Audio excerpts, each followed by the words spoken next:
The final address presented by the legal team of Tinubu and Shettima to the Presidential Election Petition Tribunal is quite laughable. It raises doubts about the involvement of senior lawyers in drafting the statement. Some parts of the address come across as outright insults to the petitioners, while in other instances, there is a clear display of arrogance from the writers. Let's examine it section by section.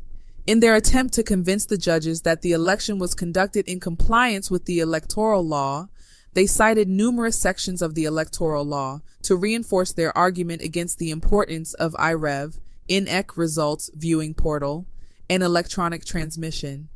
They claim that the petitioners had no issue with other procedures like voter accreditation and voting, stating, "It is not the petitioner's case that there was no electronic transmission and upload at all, but that same was not done immediately."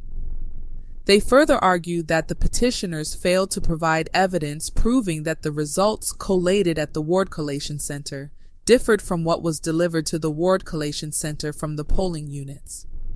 In an attempt to undermine the petitioners, they added, "An aggregation of these clearly shows that it is either the petitioners have, with all respect, naively overestimated the electronically transmitted results, or they have simply decided to throw tantrums as a result of their frustration at the polls. Their confidence seems misplaced, as their arguments lack professionalism." They quoted the INEC manual paragraph 3, which explains the steps for ward collation, and paragraph 48A, captured in the INEC regulations and guidelines, stating that election results shall only be collated if the collation officer confirms that the number of accredited voters matches the number recorded in the BVA's bimodal voter accreditation system, and the votes scored by political parties on the result sheet are correct and consistent with the result electronically transmitted or transferred directly from the polling unit as prescribed in these regulations and guidelines. They also referenced Section 50, subsection 2 of the Electoral Act, which states that voting and transmission of results should be in accordance with the procedure determined by the Commission. They argue that the procedure is covered in the INEC regulations and guidelines, trying to downplay the significance of IREV and the mandatory requirement for Forms EC8A to be uploaded after vote counting at the polling unit.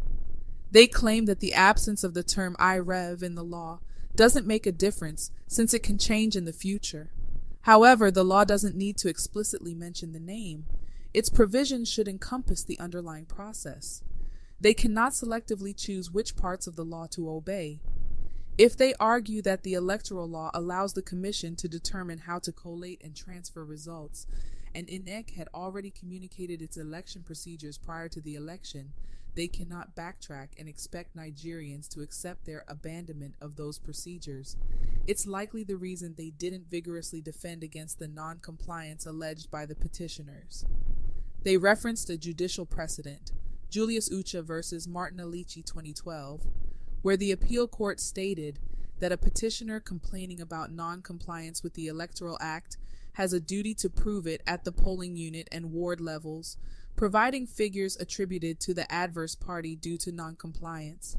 The petitioners have already presented proof in their petition, including specific numbers that were wrongfully credited to Tinubu in states like Rivers and Benue, along with the number of votes they received in those polling units.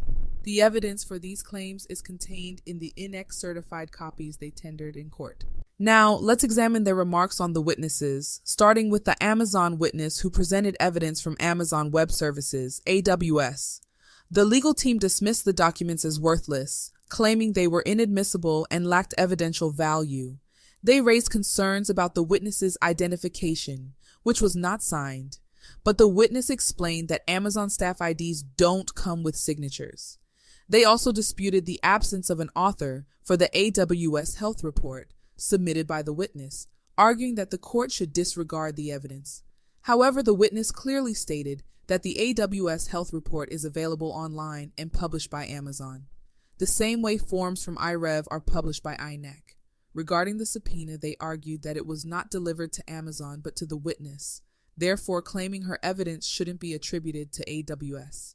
However, Amazon is the author of the evidence, as they release periodic health status reports, for their web services.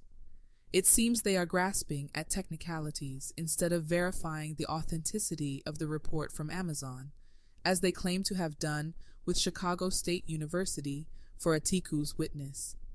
They also disputed the letter of confirmation of employment provided by the witness, suggesting she manufactured it herself due to the date on the letter being 1 day before she came to court. However, it's customary for a letter of confirmation of employment to bear the date it was written. They haven't provided any evidence to prove that the witness is not an Amazon employee. Next, regarding the testimony of the mathematics professor, they criticized him for concluding his assignment before the LP, Labor Party, filed the petition. They argued that his work should have been submitted with the petition and claimed that the entire evidence is irrelevant to the petition based on Section 83, subsection 3 of the Evidence Act. They also cited judicial precedents, INEC versus Abubakar 2009 and Apodi versus INEC 2022. However, they failed to counter the professor's report with any document during cross-examination or their defense. Their argument that his report should have been included in the petition seems unfounded, as the authenticity of the professor and his report was not in question. It appears they are relying on technicalities rather than addressing the substance of the report. Regarding the testimony of the cybersecurity expert, they criticized him for presenting lines of code and web links, arguing that he should have decrypted the information for the court's understanding. They referenced a judicial precedent, Ogidi versus State 2005, where the Supreme Court ruled that the court should be addressed only in English language. They claimed that since his testimony mainly consists of codes and web links, it wasn't intended for the court's comprehension. They further pointed out alleged inconsistencies in his statement, dismissing his evidence as inconsequential. However, the cybersecurity expert provided his testimony based on his professional expertise, and even though he presented lines of code and web links, he explained the events in plain English. The purpose of submitting the code was to support his claims. Their objections seemed to be based on technicalities rather than challenging the substance of his evidence. They also raised an issue with the petitioners challenging results in states where they won and where other parties won. They argued that the petitioners are challenging the election of the second respondent, APC, based on corrupt practices and non-compliance with the Electoral Act. They cited Section 134, subsection 1B of the Electoral Act, which they claim does not anticipate a situation where a petitioner challenges results in places where the overall winner did not win. They further referenced the Electoral Act, paragraph 49 of the first schedule, which allows the petitioner to join 2 or more candidates as respondents. However, the critical point is that INEC, as a respondent, should be able to defend the votes credited to Tinubu. The petitioners have alleged that those votes were unlawful, and they have presented INEC CTCs, certified true copies, of polling units. The collated results at the ward level, local government area, state, and Abuja have also been submitted as evidence. It should be easy to identify unlawful votes credited to Tinubu.